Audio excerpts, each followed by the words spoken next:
বন্ধুরা, আজ আমি কথা বলবো মানুষ, মানুষের মন এবং তার আবেগ নিয়ে। তুমি আমি কেমন মানুষ বা সমাজে আমরা কেমন মানুষ হয়ে গড়ে উঠতে চাই, প্রথমত এটা নির্ভর করে তোমার ব্যক্তির উপর, মানে তোমার নিজের উপর, এবং তারপরে পরিবারের উপর, এবং তারপর সমাজের উপর। তো সমাজ হলো একটি বৃহৎ দর্পণ বা আয়না। সেই দর্পণে আমরা প্রত্যেকটা মানুষই নিজেকে চিনি, নিজেকে জানি। একটি স্বচ্ছ আয়নায় যেমন আমাদের নিজের প্রতিচ্ছবিকে দেখতে পাই, ঠিক সেভাবে সমাজ হলো একটি বৃহৎ মন, বৃহৎ আত্মা বা বৃহৎ একটা আয়না। তো মানুষের মন অনিয়ন্ত্রিত এবং মানুষ নিয়ন্ত্রিত হতে চায়। তো আমাদের যে মন, ব্যক্তি মন, এই ব্যক্তি মনকে নিয়ন্ত্রণ করে পরিবার, এবং পরিবারের যে মন, এটাকে নিয়ন্ত্রণ করে সমাজ। তো আমরা চাই বা নাই চাই, অবশ্যই সমাজ দ্বারা আমাদের ব্যক্তি এবং পারিবারিক মন নিয়ন্ত্রিত হয়ে থাকে বন্ধুরা। তো আমরা সমাজে যে আমরা যৌক্তিক মানুষ হয়ে উঠি, আমরা সমাজ থেকেই শিখি কীভাবে একটা মানুষ নৈতিক হয়, যৌক্তিক হয়, এবং সে যে কর্মগুলো করে সে কর্মর সুবিচার করে আসলে সমাজের মানুষ সিদ্ধান্ত নেয়। সর্বোপরি এটা সামাজিক একটা বৃহৎ মন। তো তুমি আমি কেমন মানুষ, বা তুমি যদি সারা পৃথিবীর মানুষকে নিয়ে চিন্তা করো, তো এইটা খুবই সহজ যে তুমি আমি আসলে একই মানুষ। সমস্যা হলো যে তুমি শুধু তোমার মনটাকে পড়তে পারো, তাও ঠিক মতন পড়তে পারো না।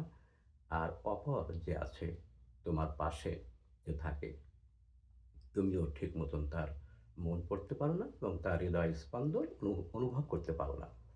তো আমি এই পৃথিবীর অনেক ভাষাভাষীর বহু মানুষের সাথে কথা বলে, তাদের সংস্কৃতির সাথে মিশে গভীরভাবে উপলব্ধি করে দেখেছি যে আসলে পৃথিবীতে তুমি আমি আলাদা কেউ না।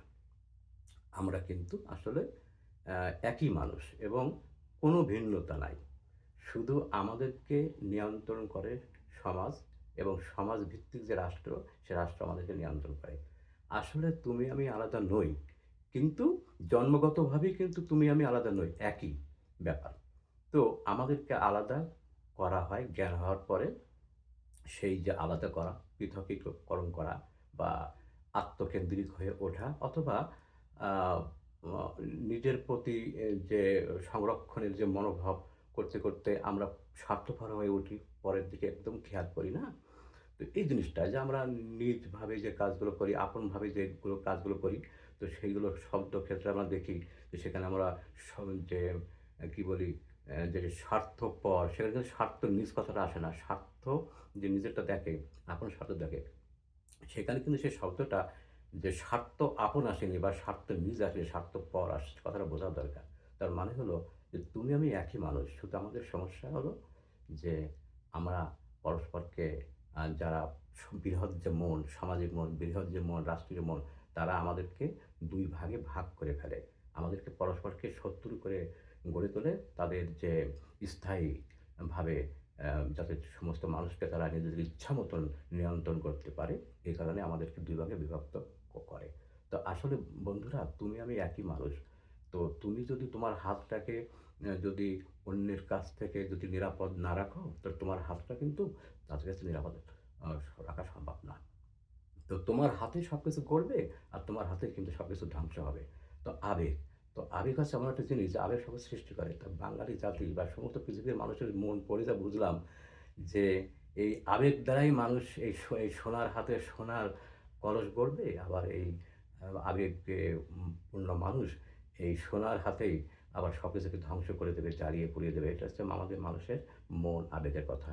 তাই যথাযথ যদি আমরা মানুষের মন আবেগের দাম দিই, এবং যারা রাষ্ট্র পরিচালনা থাকবে, সমাজ পরিচালনা থাকবে, তারা যদি এই বৃহৎ সামাজিক যে মনের যে আশা আকাঙ্ক্ষার কথা, হুম? তাদের বেদনার কথা যদি অনুভব করি, হৃদয় স্পন্দন যদি অনুভব করি, পড়তে পারি, রিড করতে পারি, তো অবশ্যই যে পৃথিবী স্বর্গরাজ্য হবে। Thank you so much.